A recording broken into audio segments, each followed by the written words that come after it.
Hey, what's up guys? Danny from Danny Mac's Kitchen. Great to see you as always. So when I was in culinary school, I had an instructor who would drill into our heads that all great chefs have to master 3 things: soups, sauces, and stocks. This being so because there's so many different variations and so many ways of preparing these things that one just really has to master them all. Not that I expect you to, of course, but I chose to go the soup route today. It is cold and snowy, and today is just a good day for soup, and I always love showing you something new to get you on your way.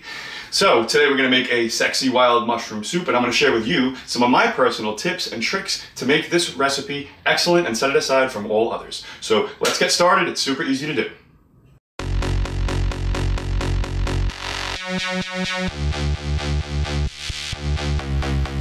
First up, over medium heat, let's melt the butter. To this we're going to add about 2 to 3 ounces of olive oil. Melt these together. I like the 2 flavors combined when making this soup. We want to cook these onions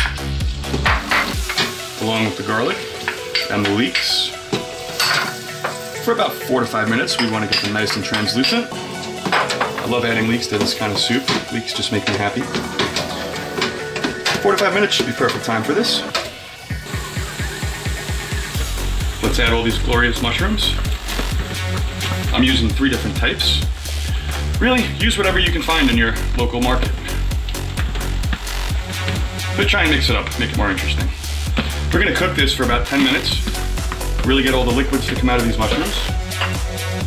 So always give it a good stir, don't walk away from it.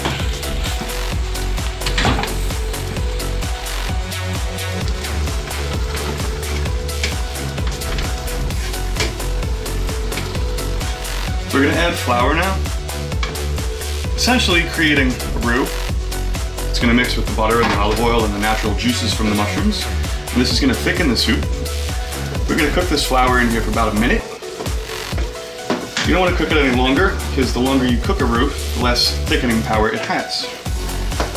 A minute's enough time just to get some of that starchiness out of here. Okay, that looks great. I'm going to add this vegetable stock. And I'm going to add some heavy cream. You don't have to add heavy cream if you don't want to. I just think it really makes the soup luxurious. We're going to mix this all together. We're going to cook for about 20-25 minutes. Let it thicken up nicely. You can really see we're starting to thicken up. I'm going to add some fresh thyme, chopped really fine. Cayenne pepper, give it a nice little kick. And I'm just going to season with a little bit of salt. And we're just going to let this go for a little bit longer. And we're almost done, guys. I'm going to remove half the mixture, place it in a separate container, because what we're going to do is, with a hand wand, we're going to puree it until smooth. Some people like to puree their mushroom soup completely. Not a big fan, just not my thing. So I'm only doing half. I like having those big chunks of mushrooms in there. I think it makes it really rustic.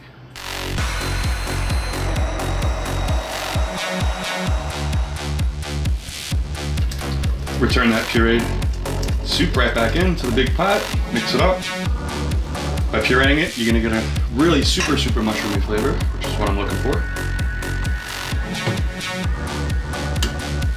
Now, my secret for a really great mushroom soup is adding some brandy at the end. Brandy or cognac, about 2 ounces. And just mix that in. Really brings out the flavors. Very secret, don't tell anybody. Shh.